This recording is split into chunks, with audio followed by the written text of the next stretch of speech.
Hello my dear friends, आप सभी का आपके अपने यूट्यूब चैनल ऑनलाइन शिक्षण पर बहुत बहुत स्वागत है। मैं हूं आपके साथ अंजलि बालियान, आप सभी का दिल से स्वागत करती हूं। आज आपका ये प्रैक्टिस सेट नंबर 14 है। टॉप 30 क्वेश्चंस की जो हमारी सीरीज चली हुई है, इसमें आज ये क्लास नंबर 14 है। इससे पहले हम 13 प्रैक्टिस सेट कर चुके हैं। अगर आपने उनको अभी तक नहीं देखा है तो उनमें बहुत अच्छे अच्छे क्वेश्चन मैंने आपको कराए हैं, उनको ज़रूर चेकआउट करें एक बार और फिर इस क्लास को देखें। तो चलिए दोस्तों, शुरुआत करते हैं आज की क्लास की।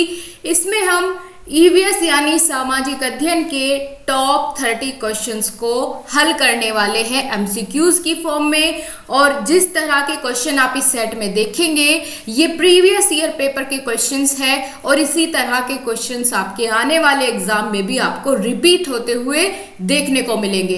तो चलिए दोस्तों, एक बार फटाफट से लिंक को कॉपी करके अपने दोस्तों के पास शेयर करके उनको बुला लीजिए, ताकि हम सब साथ मिलकर शुरुआत करते हैं आज के बेहतरीन प्रश्नों की। तो चलिए दोस्तों, पहला क्वेश्चन है आपकी स्क्रीन पर। जैसा कि आप सभी रूल जानते हैं कि इस क्लास में आपको 3 सेकंड का समय दिया जाता है एक क्वेश्चन का आंसर करने के लिए, और उसके बाद सही उत्तर आपको बता दिया जाएगा। आप लोग देखेंगे कि इन 30 प्रश्नों में से आपका स्कोर कितना रहता है। चलिए, पहला प्रश्न है, गंगा एक्शन प्लान को लाने का उद्देश्य निम्नलिखित में से किस सुधार हेतु है।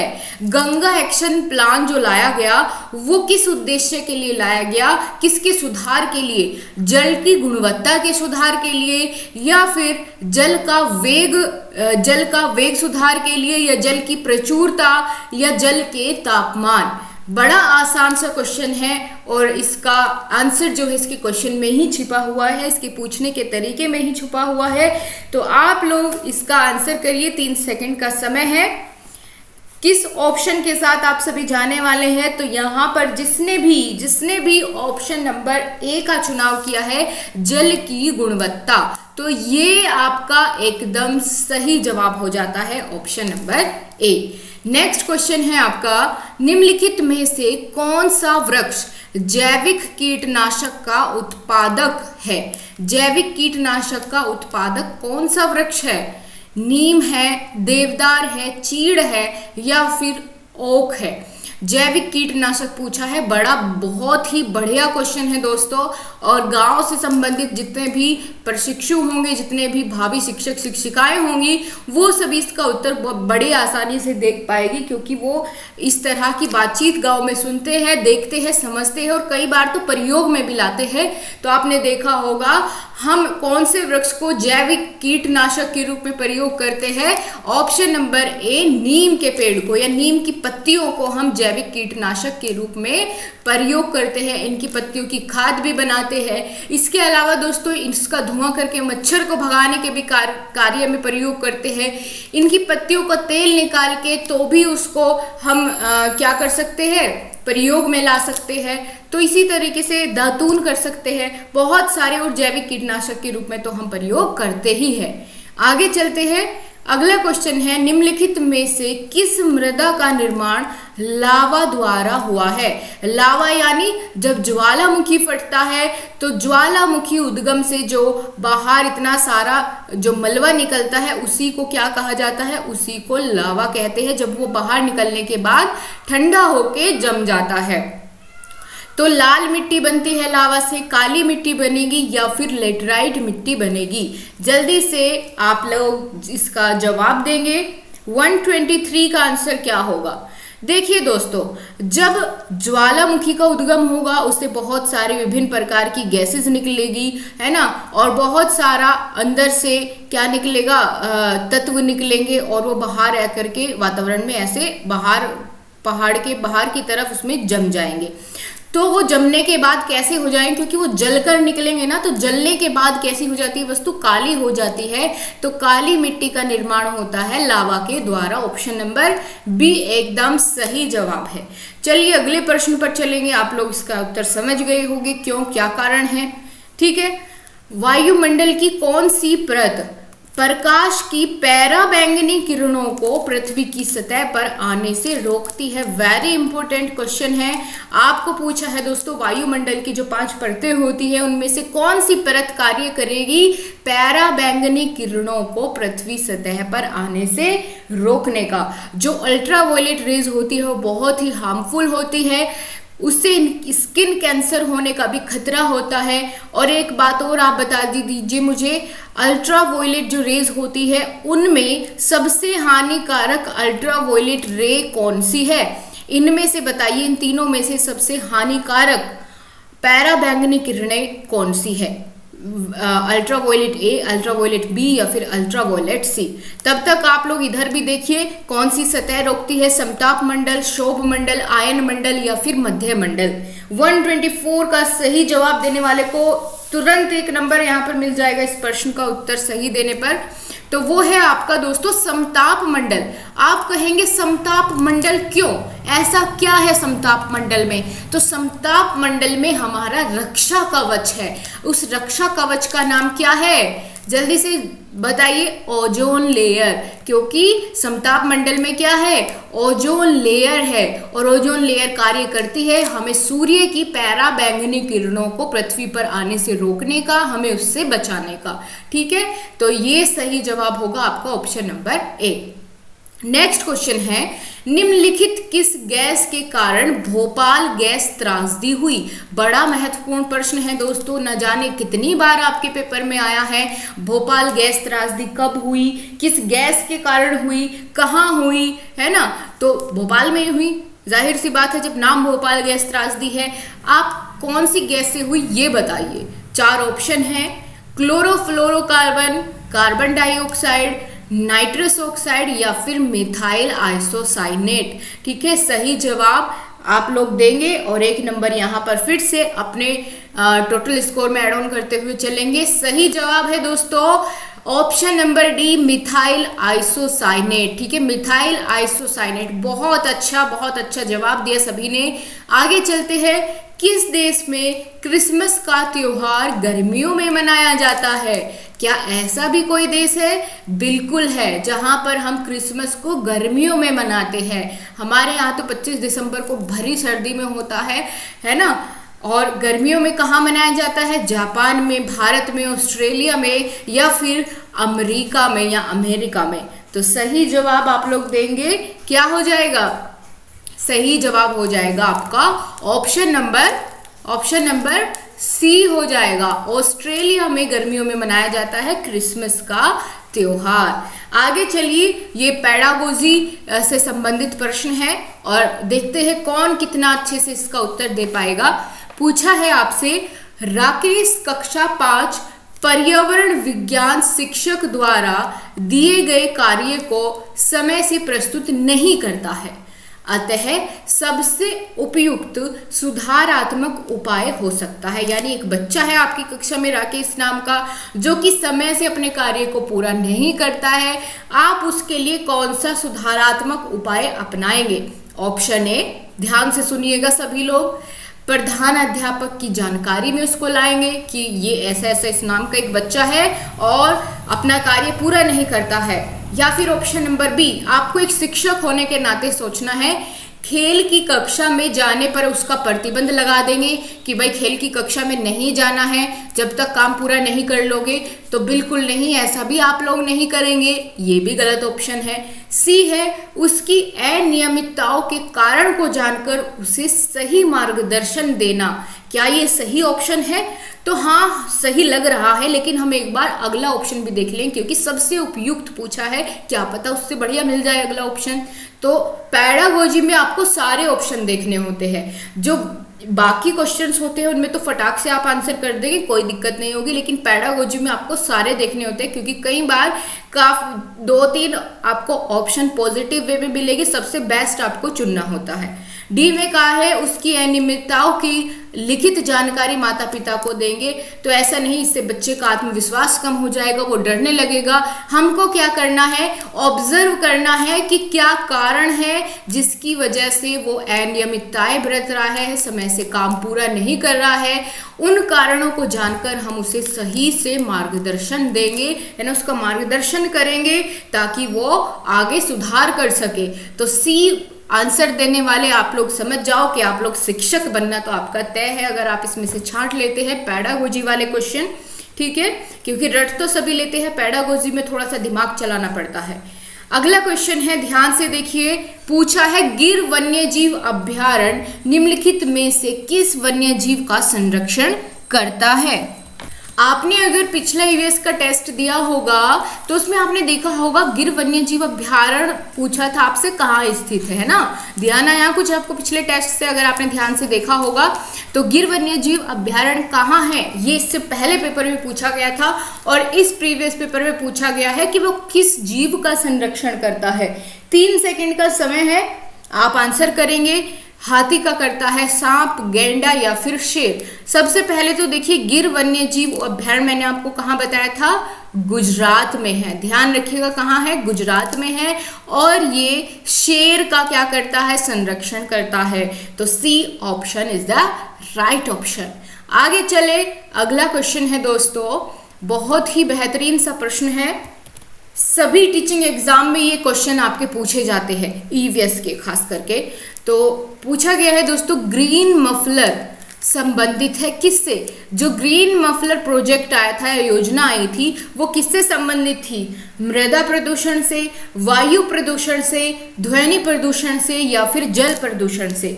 आप इसका सही जवाब देने के लिए 3 सेकंड का समय ले सकते हैं, बाकी ज़रूरत नहीं है क्योंकि बड़ा आसान सा क्वेश्चन है। देखिए ग्रीन मफलर का मतलब होता है जैसे ये आपका सड़क है, रोड है कोई, है ना, हाईवे है, इसके दोनों तरफ आपको यहाँ पर पेड़ लगे हुए मिलेंगे, है ना। आपने देखा होगा आजकल इस चीज को बहुत बढ़ावा दिया जा रहा है, तो आपने देखा यहाँ पर पेड़ लगा दिए गए हैं, यानी मफलर की तरह उसको कवर कर दिया गया है। क्यों, ताकि ध्वनि प्रदूषण को कम से कम किया जा सके, ठीक है। ध्वनि प्रदूषण को कम करने के लिए इस योजना की शुरुआत की गई थी, ठीक है। तो पेड़ पौधे लगा दिए जाते हैं सड़क के किनारे, उसी को हम ग्रीन मफलर कहते हैं। अगला क्वेश्चन है, निम्नलिखित नदियों में से कौन सी नदी बंगाल की खाड़ी में गिरती है। जब मैं आपको इसका थ्योरेटिकल सेक्शन पूरा कराऊंगी तो मैं आपको ये जो भी, जैसे बंगाल की खाड़ी में गिरने वाली नदियाँ कौन सी है और अरब सागर में, हिंद महासागर में गिरने वाली कौन सी, इस तरीके से मतलब आपको ये सारी चीज़ें मैं ट्रिक से करवाने वाली हूँ। तो ये दिक्कत आपको नहीं लेनी कि कौन सी कैसे होगी, कैसे याद रखेंगे इनको, ये मैं आपको करवाऊंगी बड़ा बेहतरीन तरीके से। ईवीएस को और सीडीपी को मैं ही आपका कवर कराऊंगी। आपके लिए बहुत सारी सुविधाओं की तैयारी चल रही है और बस आप लोग तब तक प्रैक्टिस सेट करते रहिए, फिर आपके लिए एक बड़ा खुलासा या आप कह सकते हैं आपके लिए एक बड़ा पिटारा खुलने वाला है। जो लोग सीरियसली तैयारी कर रहे हैं वो तो देखिए हमेशा अपडेट रहिए चैनल पर क्या चल रहा है, प्रैक्टिस सेट चल रहे हैं तो ज़रूर लगाइए, क्योंकि आपके लिए ये बहुत ही बेहतरीन या बहुत ही अच्छा साबित होने वाले हैं।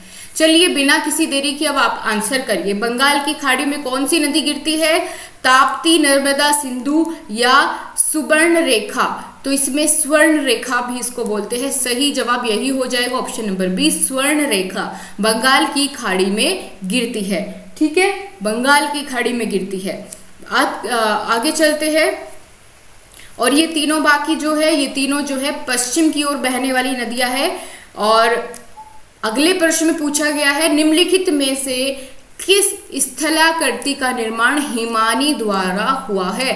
हिमानी द्वारा हुआ है किस स्थलाकृति का निर्माण। Option A lapies, B you आकार की घाटी या फिर वी आकार की घाटी या फिर जल प्रपात। 131 का सही जवाब क्या हो जाएगा दोस्तों, हिमानी द्वारा जिस स्थलाकृति का निर्माण होता है वह होती है यू आकार की घाटी या यू शेप की घाटी। ऑप्शन नंबर बी यहाँ पर सही हो जाएगा। अगला प्रश्न है, भूमंडलीय तापमान का कारण है।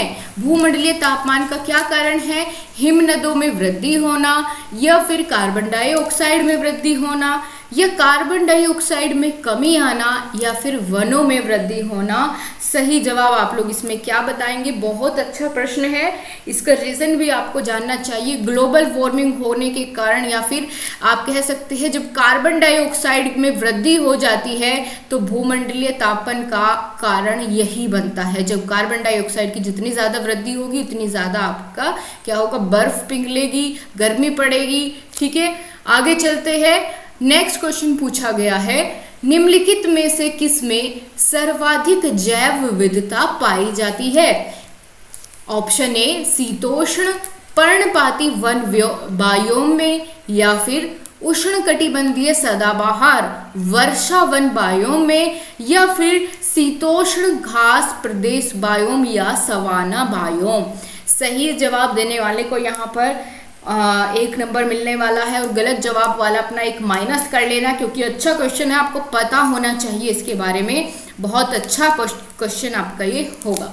अब देखिए, सर्वाधिक जैव विविधता पाई जाती है, जैसे ये हमारा ग्लोब है, बीच में ये क्या है, हमारी भूमध्य रेखा, ऊपर है कर्क रेखा और नीचे है हमारी कौन सी, मकर रेखा। तो इसके बीच वाला जो ये पोर्शन है, भूमध्य रेखा के आसपास वाला पोर्शन है, यहाँ पर आपको जलवायु देखने को मिलती है उष्णकटिबंधीय। उष्णकटिबंधीय जलवायु देखने को मिलती है, जहाँ पर गर्मी बहुत ज़्यादा पड़ती है और बारिश भी बहुत ज़्यादा होती है। तो जहाँ ज़्यादा वर्षा होगी, गर्मी ज़्यादा उत्पन्न होगी, वहाँ पर सबसे ज़्यादा जैव विविधता पाई जाती है। सबसे ज़्यादा जीव जंतु, पेड़ पौधे अलग अलग प्रकार के सबसे ज़्यादा इसी क्षेत्र में देखने को मिलते हैं। तो इसी से आपका सही उत्तर भी क्लियर हो जाता है कि उष्णकटिबंधीय सदाबहार वर्षा वन बायोम में सर्वाधिक जैव विविधता पाई जाती है। नेक्स्ट क्वेश्चन है, निम्नलिखित में से कौन सा सागर यूरोप को अफ्रीका से अलग करता है? बहुत बढ़िया क्वेश्चन है दोस्तों। आज की क्वेश्चन तो सारे ही एक से बढ़ के एक है, रिपीट होने वाला दम रखते हैं। ऑप्शन ए है लाल सागर, बी है काला सागर, सी अरब सागर और डी भूमध्य सागर। सही जवाब दीजिए, 3 सेकंड का समय आपको दिया गया है। यूरोप और अफ्रीका को अलग कौन सा सागर करेगा? तो आपका यूरोप और अफ्रीका को अलग करता है भूमध्य सागर। क्या करेगा? भूमध्य सागर इन दोनों को अलग करता है। आगे चले, अंतरराष्ट्रीय ओजोन दिवस मनाया जाता है। भाई ये इस पे तो वेरी इंपॉर्टेंट लिख लो, जितना इंपॉर्टेंट लिखो उतना कम है। ओजोन दिवस कब मनाया जाता है? बड़ा पूछा जाता है ये क्वेश्चन, तो आपको नहीं याद है तो अभी ऑन द स्पॉट याद करो। ऑप्शन है 16 सितंबर, 7 दिसंबर, 30 मार्च या फिर 22 अप्रैल। सही जवाब दो फटाफट। बिल्कुल उम्मीद करूंगी कि आप सभी इसका सही जवाब देंगे। 135 का क्या हो जाएगा? Option number A 16 September. Ozone दिवस मनाया जाता है 16 सितंबर को। कब? 16 सितंबर को ओजोन दिवस मनाया जाता है। याद हो गया, हो जाना चाहिए 16 सितंबर। ठीक, चलो आगे बढ़ते हैं। निम्नलिखित में से कौन सी ग्रीन हाउस गैस नहीं है? तो ये भी जो मैं आपको डिटेल में पूरा सिलेबस कवर कराऊंगी, मैं आपको बताऊंगी ट्रिक से कि कौन कौन सी ग्रीन हाउस गैसें होती है, क्योंकि आजकल पेपर में पूछता है कौन सी नहीं है, तो वहां पर आपको उसके लिए ज़रूरी हो जाता है जानना कि आपको सारी गैसेस के बारे में पता हो कि कौन कौन सी ग्रीन हाउस गैसेस होती है। ऑप्शन ए है कार्बन डाइऑक्साइड। क्या ग्रीन हाउस गैस होती है? तो आप कहेंगे बिल्कुल होती है।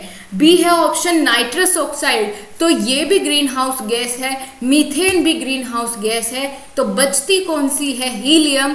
हीलियम ग्रीन हाउस गैस का हिस्सा नहीं है। यही ऑप्शन हमारा सही हो जाएगा, क्योंकि प्रश्न में पूछा था कौन सी नहीं है। ठीक है, तो option number C is the right answer. Next question है, ध्वनि प्रदूषण का मापन किस इकाई द्वारा किया जाता है? बहुत बहुत बहुत अच्छा क्वेश्चन है दोस्तों। ध्वनि प्रदूषण का मापन आप किससे करते हैं? किस इकाई के द्वारा हम इसका मापन करते हैं? ठीक है, किसका? ध्वनि प्रदूषण का। जल से, डेसिबल से, न्यूटन से या नैनो इकाई से? जवाब दीजिए। 137 का सही ऑप्शन आप लोग कौन सा चुनने वाले हैं? तो सही जवाब हो जाएगा आपका दोस्तों डेसिबल। बिल्कुल ठीक है, डेसिबल। डेसिबल में हम ध्वनि प्रदूषण का मापन करते हैं। ठीक है, नेक्स्ट क्वेश्चन है, किसी खाद्य श्रृंखला में शाकाहारी होते हैं, जो शाकाहारी जीव जंतु होते हैं वो कौन से स्तर पर आएंगे? प्राथमिक उत्पादक के? तो आप कहेंगे कि शाकाहारी जीव जंतु उत्पादक थोड़ी होते हैं, वो तो उपभोक्ता होते हैं। कौन से वाले उपभोक्ता होते हैं? प्राथमिक, द्वितीयक, तृतीयक या अपघटनकर्ता? आप कहेंगे अपघटनकर्ता भी नहीं होते, तो फिर प्राथमिक होंगे कि द्वितीयक होंगे? आप कहेंगे बिल्कुल मैम प्राथमिक होंगे, क्योंकि शाकाहारी तो प्राथमिक उपभोक्ता होता है, लेकिन जो द्वितीयक उपभोक्ता होता है वो तो फिर मांसाहारी हो जाता है। तो इसीलिए आपका बी ऑप्शन एकदम करेक्ट है। उदाहरण दीजिए प्राथमिक उपभोक्ता के, कमेंट सेक्शन में ये आपके लिए सवाल है, कौन कौन से प्राथमिक उपभोक्ता हो सकते हैं। अगला क्वेश्चन है, पारिस्थितिकी तंत्र में तत्वों के चक्रण को क्या कहते हैं? रासायनिक चक्र कहते हैं, जैव भू रासायनिक चक्र कहते हैं, भूगर्भीय चक्र कहते हैं, या फिर भू रासायनिक चक्र कहते हैं। इस तरह का मिलता जुलता प्रश्न आपका इससे पहला जो ईवीएस का प्रैक्टिस सेट करवाया था, प्रीवियस पेपर करवाया था, उसमें भी आपको देखने को मिला था, और यहाँ भी उसी से संबंधित प्रश्न पूछा है। तो अगर आप क्लास को ध्यान से सुनते हैं, आप बिल्कुल 101% इसका आंसर दे पाएंगे। क्या होगा सही जवाब? जैव भू रासायनिक चक्र। क्या हो जाएगा? जैव भू रासायनिक चक्र। हम कहते हैं पारिस्थितिकी तंत्र के तत्वों के चक्रण को जैव भू रासायनिक चक्र कहते हैं। अगला क्वेश्चन है, निम्नलिखित में से कौन सी बायोडीजल की फसल है? वेरी इंपॉर्टेंट क्वेश्चन है, बहुत अच्छा क्वेश्चन है दोस्तों। पूछा है बायोडीजल की फसल है कौन सी? कपास, जेट्रोफा, गन्ना या फिर आलू? सही जवाब देने वाला अपने आप को यहाँ पर एक बोनस पॉइंट दे लेगा, और सही जवाब यहाँ पर क्या हो जाएगा आपका? बिल्कुल दोस्तों जेट्रोफा एकदम करेक्ट आंसर है, ऑप्शन नंबर बी। चलते हैं नेक्स्ट क्वेश्चन की तरफ और फटाफट अंदाज में पूरा करते हैं अपने प्रैक्टिस सेट को। पूछा गया है दोस्तों, पर्यावरण संरक्षण अधिनियम किस वर्ष पारित हुआ? बड़ा अच्छा क्वेश्चन है। पर्यावरण संरक्षण अधिनियम किस वर्ष पारित हुआ था? 1982 में, 86 में, 92 में या फिर 96 में? तो 141 का आंसर आप कौन सा करेंगे? यहाँ पर किस ऑप्शन को चूज करने वाले हैं? तो सही जवाब है 1989। ठीक है, 1989 में पर्यावरण संरक्षण अधिनियम जो है ये पारित हुआ था। अगला प्रश्न है, परिकल्पना को बार बार प्रशिक्षण करने से गलत नहीं पाया जाता है तो वह एक बन जाता है क्या? सिद्धांत, कानून, खोज या फिर मूल संकल्पना क्या बन जाता है? आपका जो सी टेट का, देखिए ये तो यूपी टेट का है पेपर, लेकिन सी टेट का आपका जो ऑनलाइन एग्जाम हुआ था वहां भी ये क्वेश्चन पूछा गया था कि परिकल्पना को जब हम बार बार प्रशिक्षण करते हैं तो उसको गलत नहीं पाया जाता, वह क्या होता है? वह एक सिद्धांत बन जाता है। ऑप्शन नंबर ए सिद्धांत। जब उसको कितनी बार भी हम परीक्षण कर ले लेकिन उसका जो उत्तर है वो एक ही निकले तो वो सिद्धांत फिर बन जाता है। ठीक है, चलिए नेक्स्ट क्वेश्चन को देखते हैं। निम्नलिखित में से सबसे उपयुक्त शिक्षण विधि कौन सी है? ऑप्शन 4 है आपके सामने।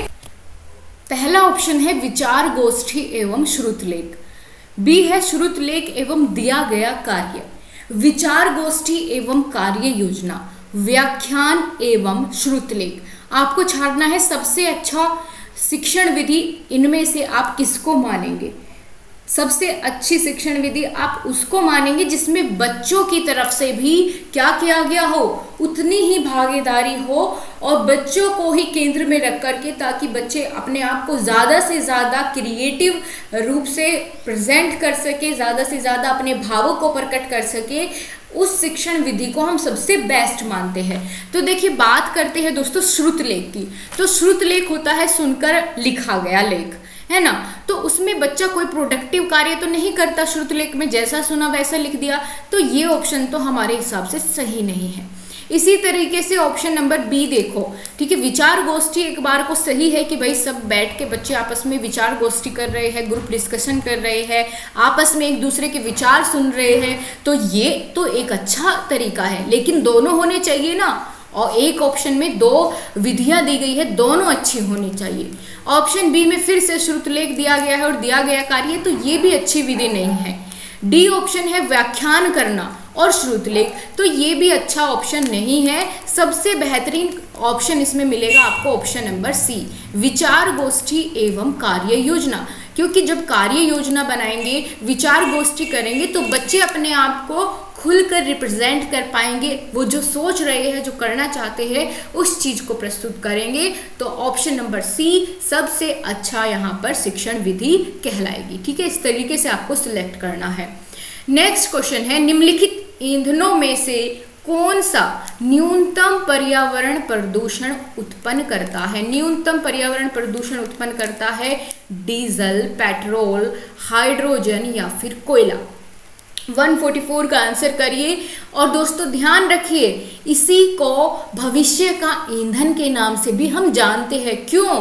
क्योंकि ये न्यूनतम पर्यावरण प्रदूषण उत्पन्न करता है। और इसका सही जवाब क्या होगा? सही जवाब होगा हाइड्रोजन। हाइड्रोजन को हम भविष्य का ईंधन भी कहते हैं, क्योंकि ये न्यूनतम पर्यावरण प्रदूषण उत्पन्न करता है। अगला प्रश्न है, संकटग्रस्त जंतु दैत्याकार पांडा। दैत्याकार पांडा कहाँ पाया जाता है? ऑस्ट्रेलिया में, भारत में, चाइना में या ब्राज़ील में? तो भारत में तो पांडा देखने को नहीं मिलता है। ऐसे नॉर्मली बात करते हैं ऑस्ट्रेलिया, चीन और ब्राज़ील की। तो इसमें सही जवाब हो जाएगा दोस्तों ऑप्शन नंबर सी, चाइना में, ठीक है। चाइना में पाया जाता है दैत्याकारी पांडा। आगे चलते हैं, दैत्याकार पांडा यानी बहुत बड़े आकार का पांडा। आगे चलते हैं नेक्स्ट क्वेश्चन की ओर, देखते हैं आगे क्या क्वेश्चन पूछा गया है। अरे यार, ये तो इतने ही क्वेश्चंस थे आपके 145 तक ही। आपको इन्हीं में से अपना टोटल स्कोर बताना है। आगे पीडीएफ समाप्त हो गई है और इनमें से आपका कितना टोटल स्कोर रहा वो आप बताइए। और आज की क्लास आपको कैसी लगी, चीज़ें समझ में आई, क्वेश्चन जितने बताए क्या वो आपको साथ के साथ याद हो गए? ठीक है। और अगर अच्छी लगी है तो दोस्तों लाइक ज़रूर किया करिए वीडियो को और अपने दोस्तों को भी शेयर ज़रूर किया करिए। तो मिलते हैं आपसे अगले प्रैक्टिस सेट के साथ। आशा करती हूँ आप रेगुलर लगा रहे होंगे इन सेट्स को, ताकि आपकी तैयारी में और चार चांद लग सके, आपकी तैयारी बेहतरीन हो सके, आपको पता चल सके पेपर में आखिर पूछा क्या जा रहा है। क्योंकि मैं आपको अभी सारे प्रीवियस ईयर पेपर्स ही करवा रही हूँ और बहुत ही जल्द आपकी क्लासेस भी शुरू हो जाएंगी। तो आप सभी लोग कंटिन्यू इन टेस्ट को लगाते रहे। मिलेंगे आपसे अगली क्लास में, तब तक के लिए जय हिंद, वंदे मातरम, टेक केयर।